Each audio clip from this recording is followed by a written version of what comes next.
Will she, won't she, could she, should be, maybe, baby.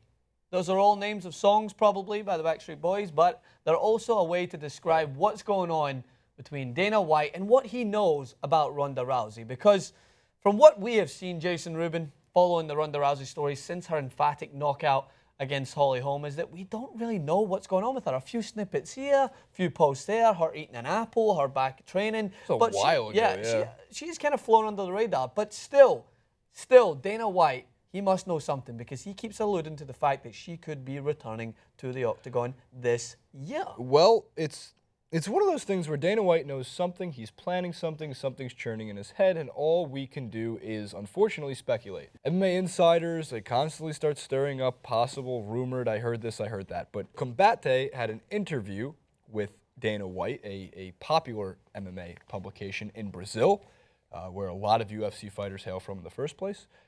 And Dana White had this to say, and this was translated across the web, across many sources. They all had pretty much the exact same translation. There's a great chance of Ronda fighting Amanda Nunes, and I'm very confident that Ronda will probably fight before the end of the year. UFC 207 is scheduled to take place on, what do you know, New Year's Eve, the Festivus of New Year's in Vegas. This could be the card that will most likely receive the matchup if it happens. Yeah. So what's interesting about that is Dana White said she was definitely not fighting at UFC 205 at Madison Square Garden, and it was very unlikely she was going to fight before the end of the year. But Dana White also understands that by putting Ronda Rousey on that card, pay-per-view numbers through the roof, and the other thing is, it would be a title shot. Why a title shot, Francis? Well, it actually makes perfect sense, because some people are going to sit here and watch this clip and say, entitled to their opinion, she doesn't deserve one because Holly Holm made her look bad. However, nobody can actually name an MMA fighter in the women's divisions, at least in Ronda Rousey's division, who has been able to hold the title for more than, 2 months? Ronda Rousey defended it 6 times. 6 times. No one questioned Jose Aldo getting his title shot back.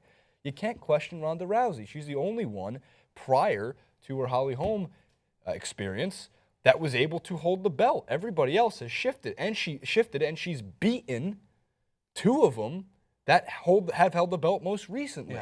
So, yeah, it's fair she gets a title shot. It is. It's also fair if Dana White can get his mind together and let us know if she's going to fight or not. I think he's intentionally not getting his mind together. I think he's playing master puppeteer. There's a reason why this is a Brazilian source, is because we have the UFC card taking place in Brazil this week, in which Cyborg will be fighting. And Amanda Nunes is Brazilian as well. So he's trying to please a lot of these different audiences that are on the edge of their seat waiting to see what happens. Sound point. Exactly. So he's sitting there to a Brazilian source and he's like, she could fight Amanda Nunes. And they're all excited about it. They adore Brazilian UFC fighters. We've seen Anderson Silva, we've seen Jose Aldo, we've seen Dos Anjos, we've seen Amanda Nunes. They adore Amanda Nunes after she emphatically defeated Miesha Tate. And you mentioned it.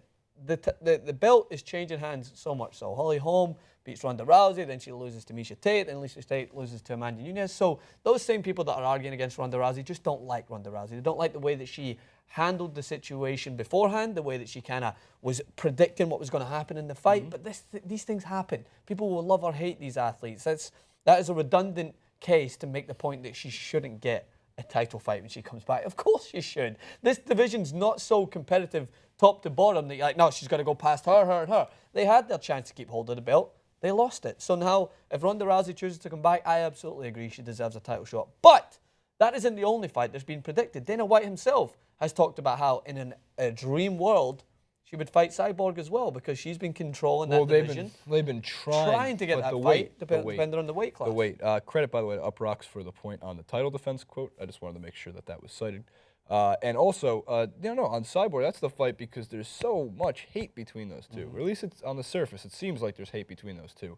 I remember Ronda Rousey's words. She was steroided up, mother effer all the way to the top of the mountain type of line, juiced up to the chin, juiced up to the neck. She didn't juice up to the head? Juiced up to the head, something like that. And obviously you get the gist of it. She said it on Joe Rogan's podcast and a few other, she actually said it multiple times. She said it on like ESPN, Fox Sports.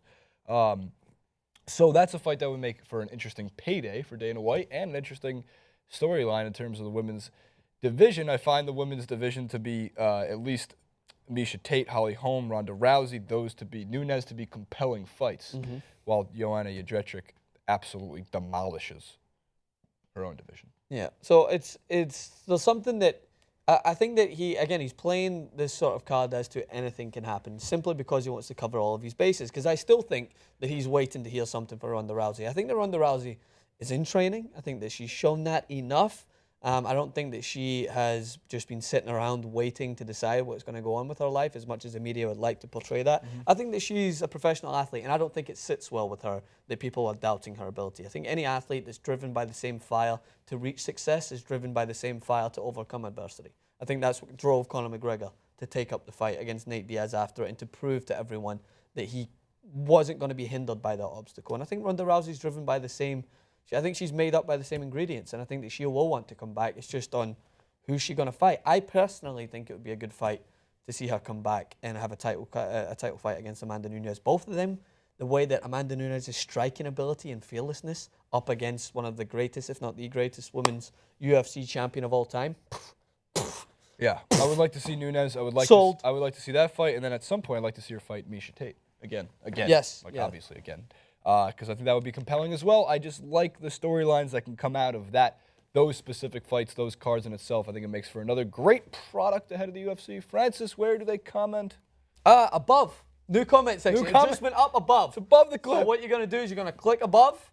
No, I'm joking. Well, you can click there, though, and subscribe, because that's what I want you to do. I want you to subscribe first. If you haven't subscribed, you're watching the clip, you're not subscribing, I don't understand it, I don't understand it, I don't understand it. But you can comment in the section below and hit us up on Twitter, JasonRubin91, Francis_Maxwell. You know why, Jason? Because I can't get Francis Maxwell, because it was me. I'm the idiot who started that account 6-7 years ago, and I don't know how to get back into it. Comment below, and I'll see you guys. French love.